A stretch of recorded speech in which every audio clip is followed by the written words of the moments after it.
Hey YouTube, it's Wes. Hope you guys are doing great today.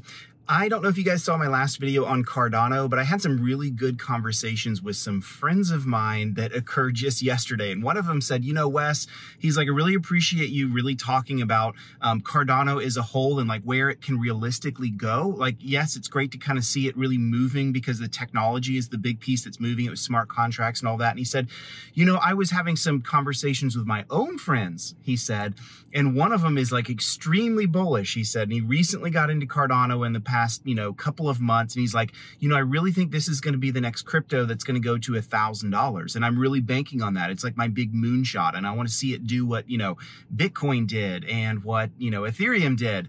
And my friend was like, do you not understand like basic economics here? Like basic math? That's not possible. And I was thinking, well, yeah, anyone that knows like basic economics knows the first thing you do when you're calculating and looking at any crypto is what's the total supply.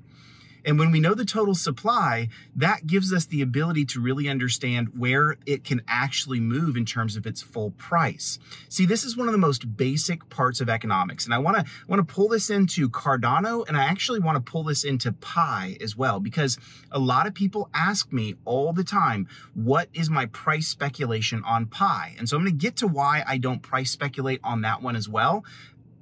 In addition to the fact that I'm not a moon pumper, right? Like that's not what I do. You guys know on this channel, there's no moon pumping, right? We don't talk about cryptos blowing up to the stratosphere here and what's going to make you the next millionaire. If you listen to YouTubers that do stuff like that, you're going to eventually go broke. The truth is no one really knows when it comes to speculation. So let's get back to what we were talking about here. So let's take Cardano as an example. Cardano has a total supply, a total addressable supply of 45 billion Cardano or 45 billion ADA.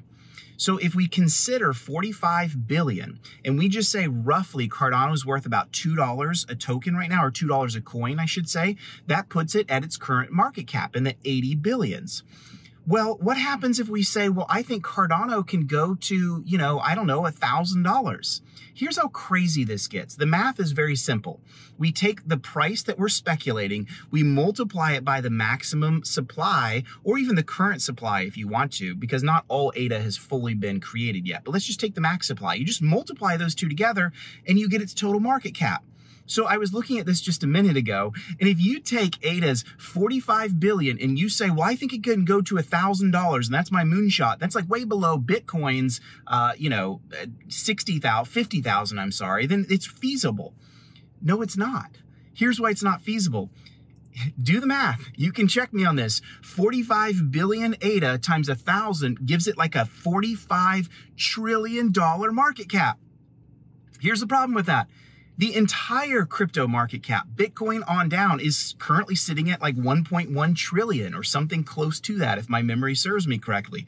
So anyone that's saying that they think ADA, as an example, can go to $1,000 is misunderstanding completely the math here. They're saying it's going to go 45 times the entire crypto market cap. Now, maybe one day that could happen, like 20 years from now, if crypto continues to do really well. But in the short term, that's insane. And so I think people oftentimes just look at the price of a coin and just expect everything to be even. But even looking at Bitcoin, there's only 21 million like Bitcoin that will ever even be created. That's it, 21 million. Yet ADA is 45 billion. So this is an important part when we're even doing basic price analysis. We need to look at the current price and the total addressable supply to understand what's feasible. So I would say a moonshot in Cardano would not be $1,000, would not be $100. A moonshot to me would be maybe $20. And you can reverse that and say, what would it look like for it to be Bitcoin's total market cap? And then you can work backwards to figure those numbers out. And that would be the moonshot, right? To say that Cardano could be worth what Bitcoin is fully worth at this point in time. So I hope that helps you. And this is why I don't talk about price speculation with Pi either. It's the big question everyone always asks me, because we're missing both factors in the equation. Not one of those factors, both of those factors. We have no idea how much total addressable supply there will be. There's a lot of details that we simply don't know. There are hundreds of thousands of new users coming into Pi all the time. We're seeing it grow by millions every single month. That's a great thing. But because of that, we know that these new entrants into Pi, these new users, are not going to have nearly what some of the old people are having. But we have no idea what the total addressable supply for Pi will be.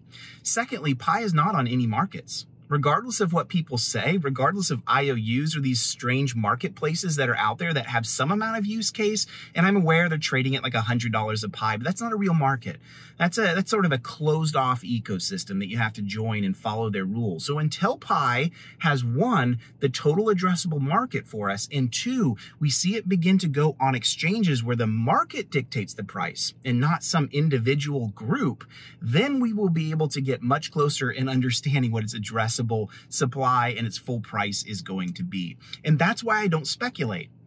Because at any point in time right now with speculating, I think you're going to be off by wild margins. I've seen, supposed accountants do this. I've seen all kinds of people speculate, and I think it's fun to speculate. There's nothing wrong with that, but I'm not about to give my influence in a price speculation with Pi, because the reality is, the truth is, we simply don't have the data inputs to fully understand what the outputs, meaning the price, will be.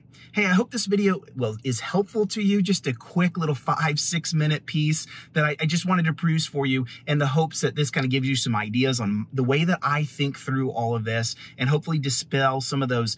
I don't want to see you make an investing mistake in thinking, for example, some crypto that you are in love with is going to like 1,000x, and I just want you to think realistically about how to understand market caps. So I hope this was helpful, and one quick thing you can do for me is hit the subscribe button, hit the like button. Goes a long way for this channel. All right, guys, appreciate you. Thank you so much.